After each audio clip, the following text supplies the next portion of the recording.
ربیع الاول کا مہینہ شروع ہو چکا ہے۔ اس مہینے کی آمد کے بعد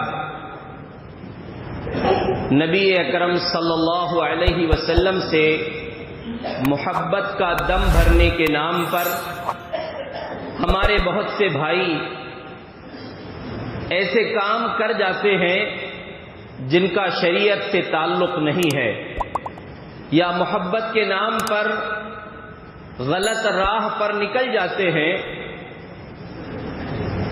ہمارے لیے سوچنے اور غور کرنے کی بات یہ ہے، صحابہ کرام نے جو محبت نبی صلی اللہ علیہ وسلم سے کی تھی، رہتی دنیا تک ایسی ہستیاں پیدا نہیں ہو سکتی جو صحابہ کی محبت کی طرح نبی سے محبت کر سکیں۔ لیکن نبی کی محبت کے نام پر انہوں نے کیا کیا ہے، اور نبی کی ذات سے اور آپ کی بات سے محبت کیسے کی جاتی ہے، صحابہ کرام نے عظیم ترین نمونے ہمارے لیے چھوڑا ہے۔ اسی لیے کائنات کی یہ عظیم ترین جماعت ہے، ان جیسی جماعت پر قیامت تک اب سورج طلوع نہیں ہو سکتا۔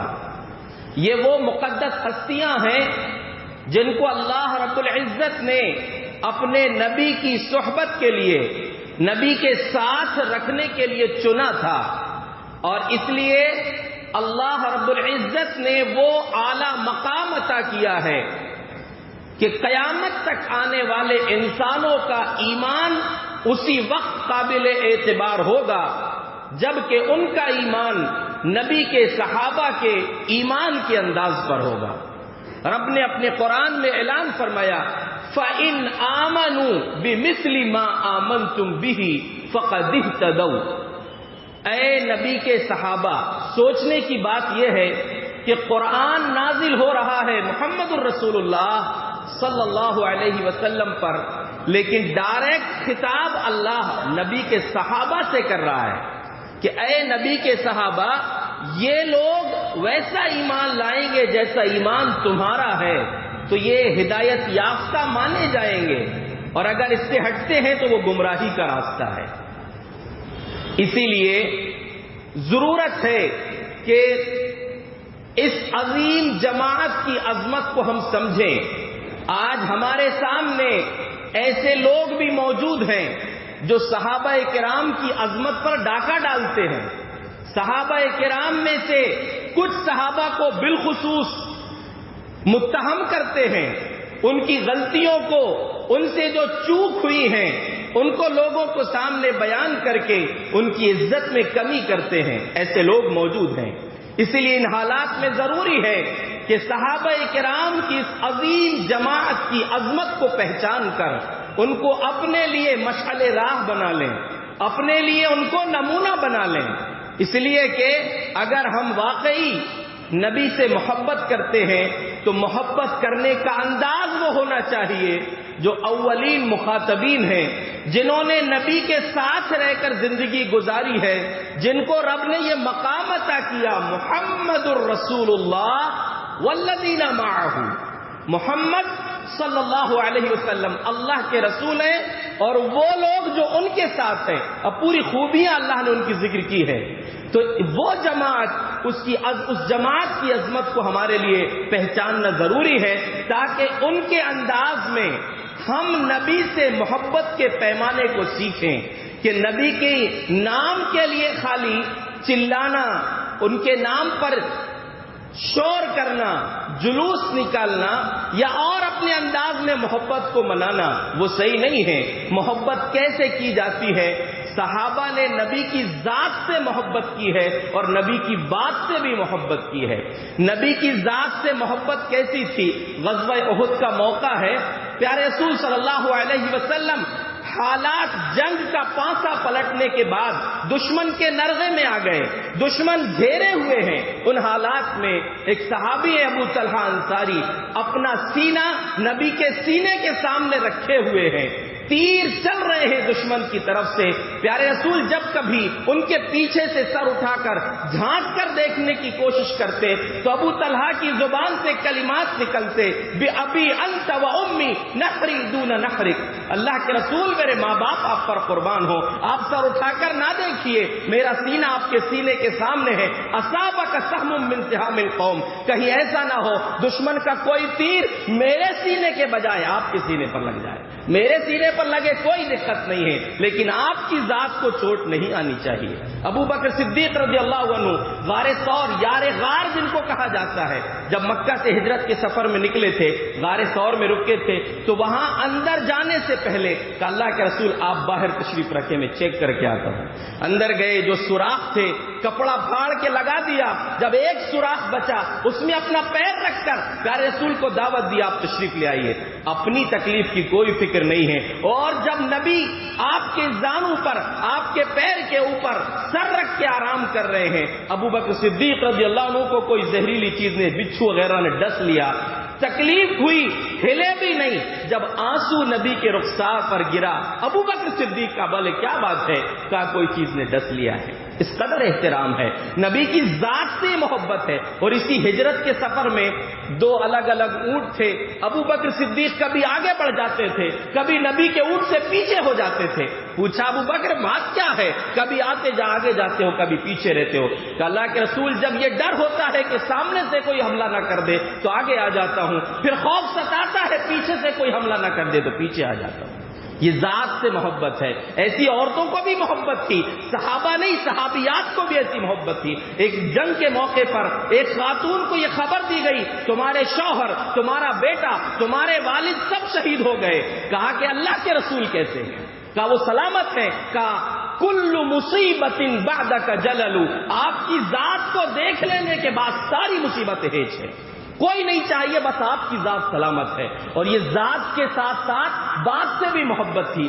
بات کی محبت کے تو کئی ایک نمونے آپ کو مل جائیں گے, لیکن عظیم ترین نمونہ, کئی ایک نمونے ایسے ہیں جو اکثر آپ نے سنا ہے. ایک واقعہ آپ نے سنا ہوگا, نماز پڑھا رہے نبی صلی اللہ علیہ وسلم, صحابہ کی جماعت ہے, نماز کے دوران جوتے پہنے ہوئے تھے صحابہ نے بھی اور نبی صلی اللہ علیہ وسلم نے. سفر کا معاملہ تھا, آپ نے نماز کے دوران اپنے جوتوں کو اتار دیا.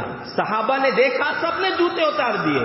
آپ نے بعد میں پوچھا ما حملکم علی القاء نعالکم, اے میرے صحابہ تم جوتے کیوں اتار دیے؟ کہ اللہ کے رسول آپ کو دیکھا تھا, ہم نے بھی اتار دیا. کہا میں نے جوتے اس لیے اتارا تھا کہ جبرائیل امین آ کر بتائے تھے کہ میرے جوتے میں کوئی گندگی لگی ہوئی ہے. وہ اس سے مطلب نہیں, صحابہ نے دیکھا کہ نبی نے اتار دیا, ہم نے بھی اتار دیا. صحابہ کی ذات کے ساتھ ساتھ نبی کی ذات سے جو محبت تھی اور بات سے کتنی محبت تھی, کیسے جذبات تھے ان کے, اس پر غور کیجئے. صحیح مسلم کی ایک روایت ہے, حضرت ابو ہریرہ رضی اللہ عنہ فرماتے ہیں جب قرآن کی آیت نازل ہوئی للہ ما فی السماوات وما فی الارض, سورہ بقرہ کا جو آخری رکوع شروع ہوتا ہے, جہاں پر اللہ نے اس آیت میں یہ تذکرہ فرمایا ما ان تبدوا ما فی انفسکم او تخفوہ یحاسبکم بہ اللہ فیغفر لمن یشاء ویعذب من یشاء, کہ دیکھو تمہارے دلوں میں جو خیالات آتے ہیں, وسوسے پیدا ہوتے ہیں, ان کو ظاہر کرو یا چھپاؤ, ان پر محاسبہ ہوگا, پکڑ ہوگی. اللہ جس کو چاہے گا بخش دے گا, جس کو چاہے گا سزا دے دے گا. فاشتد ذلك على اصحاب رسول اللہ صلی اللہ علیہ وسلم, نبی کے صحابہ پر یہ بات بڑی مشکل گزری کہ اب تو دل کے خیال جس پر کسی کا کنٹرول نہیں ہے, کون سا خیال دل میں آ جائے کسی کے اختیار میں نہیں ہے. صحابہ نے آ کر شکایت کی, اللہ کے رسول ہم کو کلفنا من الاعمال ما نطيق من الصلاة والصيام والجہاد والصدقہ, اللہ کے رسول ہم کو ایسے اعمال کا مکلف کیا گیا جو ہم سے بن سکتے تھے, ہم کو نماز کا, روزے کا, جہاد اور صدقے کا حکم دیا, ہم نے کر لیا. لیکن وقد انزلت علیک هذه الآیہ ما لا نطیق, اب یہ آیت آپ پر نازل ہوئی, اللہ کے رسول اختیار میں نہیں ہے, ہماری طاقت سے باہر ہے, کیا کریں گے؟ یہ اللہ نے تو یہ کہہ دیا ہے کہ دل میں جو وسوسے آ رہے ہیں, خیال آ رہے ہیں, اگر غلط ہوا تو ہم اس پر بھی تمہاری پکڑ کر لیں گے, اب چاہیں گے تو معاف کریں گے, چاہیں گے تو سزا دے دیں گے. پیارے رسول نے اپنے صحابہ سے کہا اتريدون ان تقولوا كما قال اهل الكتاب من كتابين من قبلكم، اے میرے صحابہ کیا تم ایسا بولنا چاہتے ہو جیسے تم سے پہلے کی کتابوں والوں نے کہا ہے سمعنا وعصینا، سن تو لیے ہیں لیکن مانیں گے نہیں.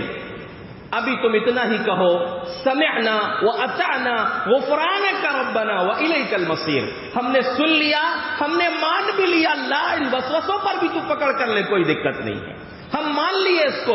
غفرانک ربنا، اے ہمارے رب تجھ سے مغفرت کا مطالبہ کرتے ہیں، وَإِلَيْكَ الْمَصِيرُ، لوٹ کر تیری ہی طرف جانا ہے.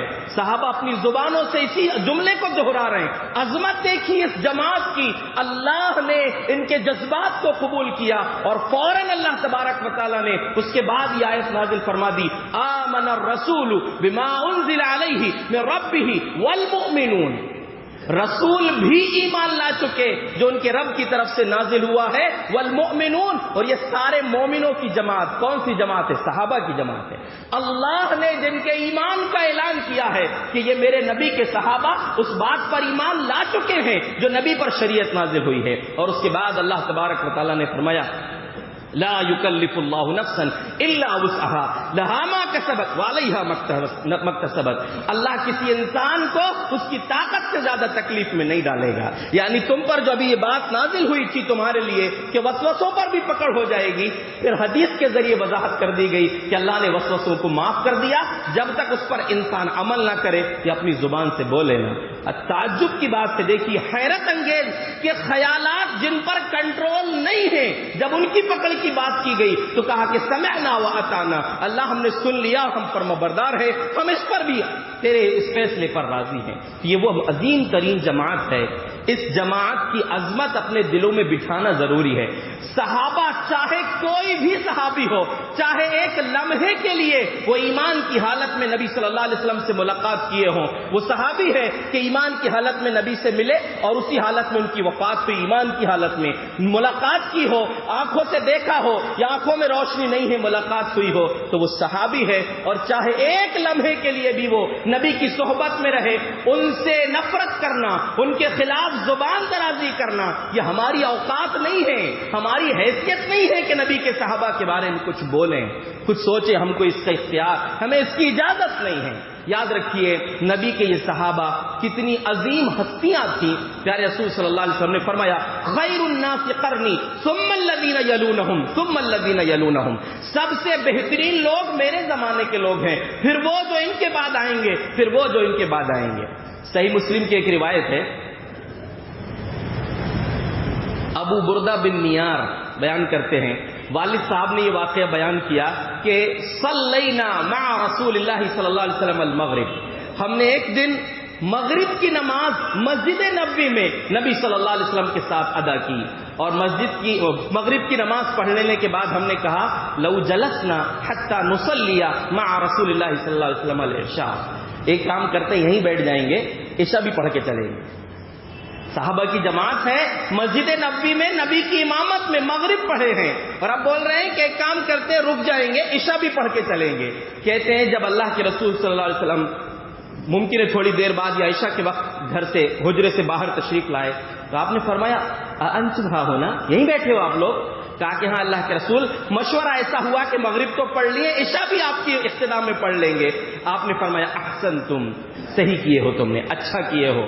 اور اس کے بعد صحابہ کی عظمت آپ نے بیان کی، آسمان کی طرف نگاہ اٹھایا اور آپ نے فرمایا النجوم امنۃ للسماء فاذا ذهبت النجوم اتى السماء ما توعد. لوگوں، اے میرے صحابہ، اس کو یاد رکھنا کہ یہ آسمان کے ستارے آسمان کی سلامتی کی دلیل ہے. جب تک ستارے محفوظ رہیں گے تو آسمان محفوظ رہے گا. کب تک؟ قیامت کا دن ہوگا، ستارے بے نور کر دیے جائیں گے، آسمان کی کھال ادھیڑ لی جائے گی. یہ قرآن کہتا ہے وَإِذَا النُّجُومُ انْكَدَرَتْ وَإِذَا السَّمَاءُ كُشِطَتْ، جب یہ ستارے گریں گے تو آسمان بھی ٹوٹے گا. اور پھر یہ مثال دینے کے بعد آپ نے فرمایا وَأَنَا أَمَنَةٌ لِأَصْحَابِي فَإِذَا ذَهَبْتُ أَتَى أَصْحَابِي مَا يُوعَدُونَ وَأَصْحَابِي أَمَنَةٌ لِأُمَّتِي فَإِذَا ذَهَبَ أَصْحَابِي اتا امتی ما یوعدون. یاد رکھو میں اپنے صحابہ کے لیے فتنوں سے محفوظ رہنے کے لیے علامت ہوں, امانت ہوں کہ جب تک میں ہوں میرے صحابہ پر کوئی فتنے نہیں آئیں گے, جب میں چلے جاؤں گا تو آئیں گے فتنے, اور میرے صحابہ پوری امت کے لیے امانت ہیں. جب میرے صحابہ چلے جائیں گے تو امت کے اوپر وہ فتنے آئیں گے تو صحابہ کے بعد آنے والے. سوچئے قیامت تک آنے والے لوگوں کے لیے امانت ہے یہ صحابہ, امانت کی ذمہ یعنی یہ امانت الحفاظت کی ذمہ داری, یہ دلیل تھے کہ جب تک صحابہ ہوں گے تو امت کے لیے خیر رہے گی. اور یہی وہ صحابہ ہیں جن کو اللہ رب العزت نے اس آیت میں, قرآن کریم کی اس آیت کے اندر جو خطبہ مسنونہ کے بعد آپ نے سنا تھا, اس کے اندر اللہ تبارک و تعالیٰ نے ان کی عظمتوں کو بیان کیا ہے. اور قرآن میں تو ان کی عظمت کو اللہ رب العزت نے کئی ایک مقام پر بیان فرمایا ہے. یہ وہ عظیم ترین ہستیاں ہیں جن کے وجود کو اللہ نے پوری امت کے لیے ان کی حفاظت کی دلیل پہ بنایا ہے. اللہ نے یہ مقام ان کو عطا کیا ہے پوری امت کے لیے, قیامت تک آنے والے لوگوں کے لیے ان کے ایمان کی دلیل ہیں, ایمان کا معیار اور کسوٹی ہے. آپ قرآن پڑھیے, صحابہ کرام کے الگ الگ گروہ ہیں جن کو اللہ رب العزت نے الگ الگ مقام و مرتبہ عطا کیا ہے. صحابہ کرام جن کو اللہ رب العزت نے, جس میں مہاجرین میں تھے, انصار بھی تھے, اور بھی ان کے بعد آنے والے صحابہ تھے. انصار مہاجر وہ جو مکہ سے سب کو چھوڑ کر مدینہ آئے تھے, انصار جنہوں نے ان کی مدد کیا تھا. پیارے نبی صلی اللہ علیہ وسلم نے فرمایا حب الانصار آیت الایمان وبغض الانصار آیت المنافق آیت النفاق. انصار سے محبت کرنا ایمان کی علامت ہے اور انصار سے نفرت کرنا نفاق کی علامت ہے. انصار سے جو محبت کرے گا اس کے اندر گویا کہ ایمان ہے, اور جو انصار سے نفرت کرے اس کے اندر نفاق ہے, وہ سچا مومن نہیں ہے. اس سے معلوم ہوا انصار تو یہ ہیں جنہوں نے مدد کیا, لیکن جو اہل علم نے کہا ہے کہ جو دین کی خاطر سب کو چھوڑ کر آئے تھے ان کا مقام ان سے انصار سے زیادہ اونچا تھا. جب انصار کا مقام یہ ہے تو مہاجرین کا مقام ان سے زیادہ اونچا ہے کہ ان سے کوئی نفرت کرے یہ مومن کا شیوا نہیں ہو سکتا. ان کے بارے میں کوئی زبان درازی کرے, ان کی کسی کمزوری پر وہ اپنی زبان سے ان کو متہم کرے, یہ بالکل کسی کی اوقات نہیں ہے, کسی کو اس کی اجازت نہیں ہے کہ بول سکے. ہاں اگر کبھی صحابہ ضرورت پڑ جائے صحابہ کی کسی غلطی کو بولنے کا تو اس پر ان کا عذر تلاش کرنا پڑے گا.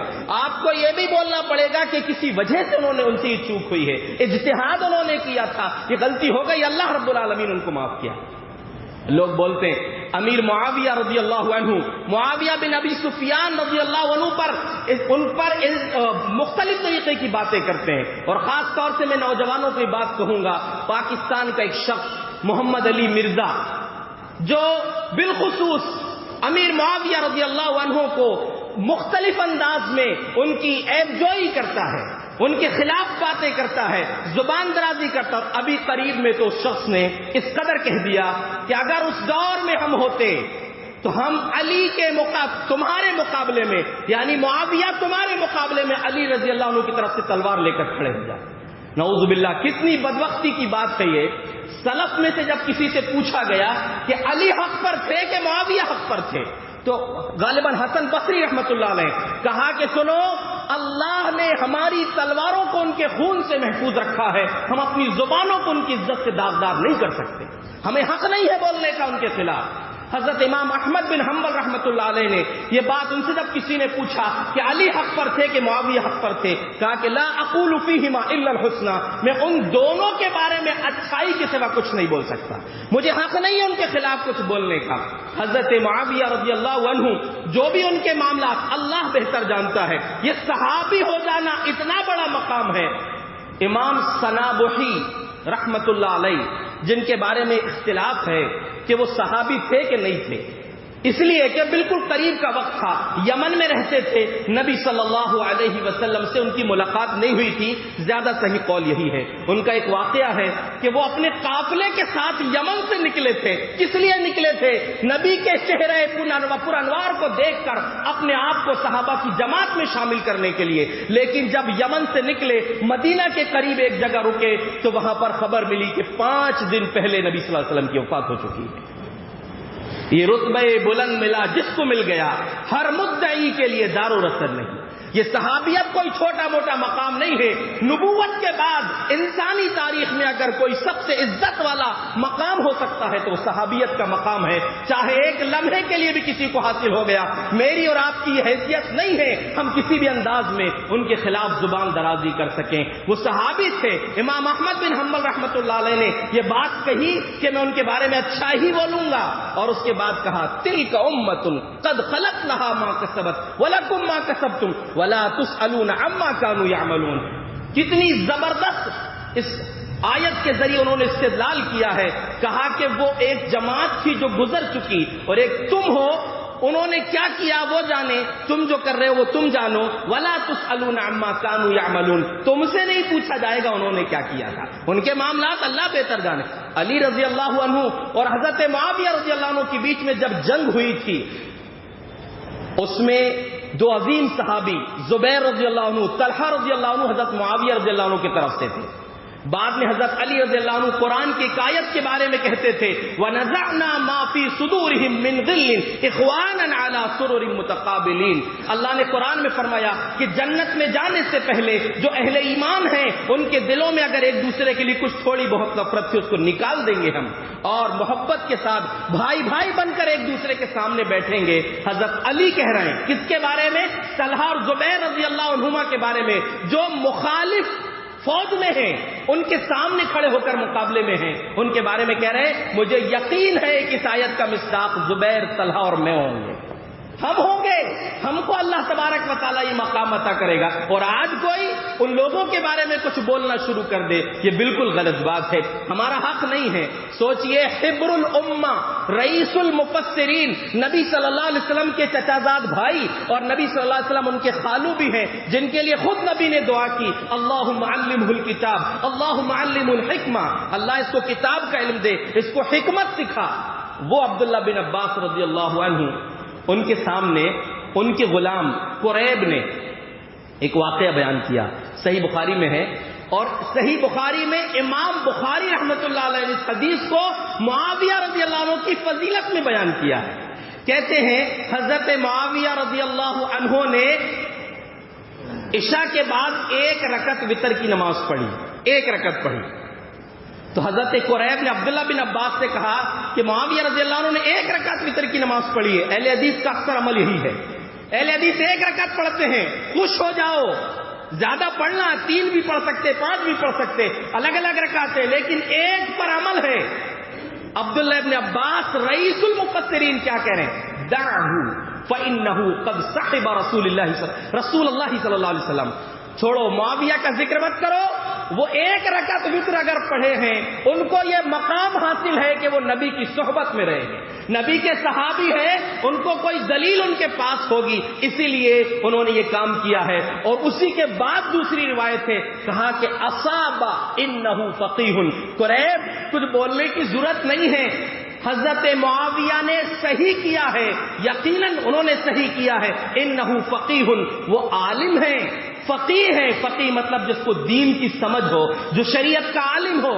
کون بول رہے ہیں؟ امت کی ایک عظیم ترین ہستی جس کو قیامت تک آنے والے تمام مفسرین کا سردار ہونے کا حق ہے، وہ سرٹیفکیٹ دے رہے ہیں حضرت معاویہ رضی اللہ عنہ۔ حجۃ الوداع، جس کے چند دنوں بعد نبی صلی اللہ علیہ وسلم کی وفات ہو گئی، اس موقع پر آپ نے کیا کہا تھا؟ بلغوا عنی ولو آیا، میری ایک بات بھی، ایک حدیث بھی تم کو معلوم ہے تو اس کو لوگوں تک پہنچا دو۔ یہ سرٹیفکیٹ ہے نبی کی طرف سے کہ جتنے صحابہ، جتنے لوگ آپ کی موجودگی میں اسلام قبول کر لیے، ان کے لیے سرٹیفکیٹ ہے، سند ہے کہ ان کی ذات پر جرح نہیں کی جا سکتی، ان کے خلاف کچھ نہیں بولا جا سکتا۔ اس لیے محدثین ایک ایک راوی پر جرح کرتے، یعنی اس کی حقیقت بیان کرتے ہیں، یہ صحیح سے کہ غلط ہے، لیکن تمام مفسرین محدثین کا اصول ہے الصحابۃ کلھم عدول، صحابہ سب کے سب عادل ہیں، ان کی ذات پہ انگلی نہیں اٹھائی جا سکتی۔ یہ مقام رب نے ان صحابہ اکرام کو عطا کیا ہے جو ہمارے لیے نمونہ ہے، ہماری ذات کے لیے، کہ ان کے انداز میں اگر زندگی گزارو گے تو کامیاب ہو۔ اور رب نے کتنی پیاری بات کہی ہے، وَمَن يُشَاقِقِ الرَّسُولَ مِن بَعْدِ مَا تَبَيَّنَ لَهُ الْهُدَى وَيَتَّبِعْ غَيْرَ سَبِيلِ الْمُؤْمِنِينَ نُوَلِّهِ مَا تَوَلَّى وَنُصْلِهِ جَهَنَّمَ وَسَاءَتْ مَصِيرًا۔ صحابہ کے راستے سے جو ہٹے گا وہ جہنم میں جائے گا۔ یہ فیصلہ میرا نہیں، رب کا فیصلہ ہے۔ کیا فرمایا رب نے کہ جو شخص ہدایت آ جانے کے بعد رسول کی مخالفت کرے، اتنی بات کافی تھی، رسول کی مخالفت کرے، لیکن آگے کیا کہا، وَيَتَّبِعْ غَيْرَ سَبِيلِ الْمُؤْمِنِينَ، مومنوں کے راستے سے ہٹ کر عمل کرے۔ جب قرآن نازل ہوا، مومنوں کی ایک ہی جماعت صحابہ کی جماعت تھی، کہا ان کے راستے سے اگر کوئی ہٹے گا تو پھر نُوَلِّهِ مَا تَوَلَّى، وہ جدھر جائے گا ہم جانے دیں گے، وَنُصْلِهِ جہنم، اس کو جہنم میں ڈال دیں گے، وَسَاءَتْ مَصِيرًا، برا ٹھکانہ ہے۔ یہ صحابہ جن کو رب نے یہ مقام دیا، نبی کی زبانی مشہور حدیث آپ نے سنا ہے کہ میری امت میں 73 فرقے ہوں گے، ایک جماعت، ایک فرقہ جنتی ہوگا، باقی سب غلط ہیں، سب غلط ہیں، ایک جنتی ہوگا۔ صحابہ نے پوچھا وہ کون سی جماعت ہے؟ آپ نے کوئی نام نہیں لیا، آپ نے فرمایا منہج بتایا، طریقہ بتایا، مسلک بتایا، ما انا علیہ واصحابی، جس طریقے پر میں اور میرے صحابہ ہیں، یہ طریقے پر، اس منہج پر چلنے والے لوگ وہ جنت کے مستحق ہوں گے۔ اور مشہور امام احمد بن حنبل رحمۃ اللہ علیہ نے کہا تھا، ان لم یکونوا اہل الحدیث فلا ادری من هم، اگر یہ اہل حدیث نہیں ہے تو میں نہیں جانتا کہ کون۔ اور یاد رکھو اہل حدیث خالی نام لینے سے اہل حدیث نہیں بنتے، اہل حدیث نام ہے، سود کھا رہے ہیں، حرام کھا رہے ہیں، ڈاکہ ڈال رہے ہیں، دھوکہ دے رہے ہیں، جھوٹ بول رہے ہیں، نمازوں سے تعلق نہیں، بے حیائی، بے پردگی، سب کچھ چل رہا ہے، باپ کی جنت نہیں ہے خالی اہل حدیث بول دینے سے جنت مل جائے گی۔ اہل حدیث وہ ہے جو قرآن کو مانے، جو حدیث کو مانے، اور ان صحابہ کے نہج پر، صحابہ کے منہج پر، صحابہ کے انداز میں اپنی زندگی کو گزارنے کی کوشش کرے۔ انسان تو سب ہے، غلطیاں ہو سکتی ہیں، لیکن پوری کوشش ہو کہ ان اہل حدیث جو صحابہ کی جماعت ہے، جو پہلی جماعت ہے، جن کو مومن کہا، جن کو اللہ رب العالمین نے وہ مقام عطا کیا کہ ان کے راستے سے ہٹنے والے وہ صحیح راستے پر نہیں ہو سکتے، اس راستے پر چلنے والا جو انسان ہوگا، صحابہ کے انداز میں چلنے والا ہوگا، وہ حقیقت میں اہل حدیث ہے۔ ورنہ اہل حدیث نام سے خالی جنت نہیں ملنے والی، اہل حدیث بولنے کے بعد اس پر عمل کرنا پڑے گا، بن کے دکھانا پڑے گا، تب حقیقت میں جنت کا راستہ آسان ہوگا۔ اور اللہ نے جو یہ مقام عطا کیا ہے، ان کی خوبیاں دیکھو، محمد الرسول اللہ، محمد صلی اللہ علیہ وسلم اللہ کے رسول ہیں۔ یہ کیوں کہا اللہ نے؟ یہ آیت، یہ سورہ کب نازل ہوئی تھی؟ صلح حدیبیہ کے فوراً بعد۔ حدیبیہ میں کیا ہوا تھا؟ جب صلح نامہ لکھا جا رہا تھا کہ یہ صلح من محمد الرسول اللہ صلی اللہ علیہ وسلم، یہ محمد جو اللہ کے رسول ہیں ان کی طرف سے ہے، تو کہا کہ نہیں، یہ نہیں چلے گا، اختلاف تو یہی ہے، ہم تم کو رسول مان لیتے تو اختلاف ہی کہاں رہتا، اس کو ہٹاؤ، محمد بن عبداللہ لکھو۔ اللہ کے رسول صلی اللہ علیہ وسلم نے ہٹوا دیا، اور صحابہ کو بڑی تکلیف ہوئی تھی، بڑی دب کر صلح کیے ہیں، لیکن اللہ نے صلح حدیبیہ کے فوراً بعد یہ سورہ نازل کیا، انا فتحنا لک فتحا مبینا، اے نبی ہم نے تم کو کھلی جیت دی ہے۔ تم صحابہ یہ سمجھ رہے ہیں کہ یہ ہم نے دب کر بیعت کی ہے، دب کر ہم نے یہ معاملہ طے کیا ہے، لیکن بیعت نہیں، صلح دب کر ہم نے صلح کی ہے، لیکن ہم نے تم کو کھلی ہوئی فتح دی ہے، اب راستے آسان ہیں۔ اسی سورے میں اللہ نے فرمایا، اس بات کا ذکر کیا کہ دیکھو یہ فتح مبین جو اللہ رب العالمین نے تم کو عطا کیا ہے، اس میں بھلے ہی صحابہ کو ایسا لگ رہا تھا، اللہ نے فرمایا محمد الرسول اللہ، اے مشرکین مکہ تمہارے بولنے سے کچھ نہیں ہوتا، تمہارے مٹا دینے سے کچھ نہیں ہوتا، محمد اللہ کے رسول ہیں۔ والذین معہ، اور جو ان کے صحابہ ان کے ساتھ ہیں، ان کا مقام کیا؟ اشداء علی الکفار رحماء بینہم، کفار پر بڑے سخت ہیں اور آپس میں بڑے رحم دل ہیں۔ کون سے کفار؟ اس کو یہ نہیں کہ سب کو مارو پیٹو ختم کرو، نہیں، کفار وہ جو مقابلے میں آ رہے ہیں، ورنہ قرآن خود کہتے لا ینہاکم اللہ عن الذین لم یقاتلوکم لم یخرجوکم من دیارکم ان تبروہم وتقسطوا الیہم، کہ جو لوگ بھلی وہ مسلمان نہیں ہیں، تم کو لڑتے نہیں، تم سے، تم کو تمہارے گھروں سے نہیں نکالتے، ان کے ساتھ انصاف کرنے سے اللہ تم کو منع نہیں کرتا، ان کے ساتھ اچھا سلوک کرنے سے منع نہیں کرتا، لیکن جو مقابلے میں آئے ہیں ان کے لیے پھر تم سخت ہو، رحماء بینہم، آپس کی بات ہو تو بڑے نرم ہو۔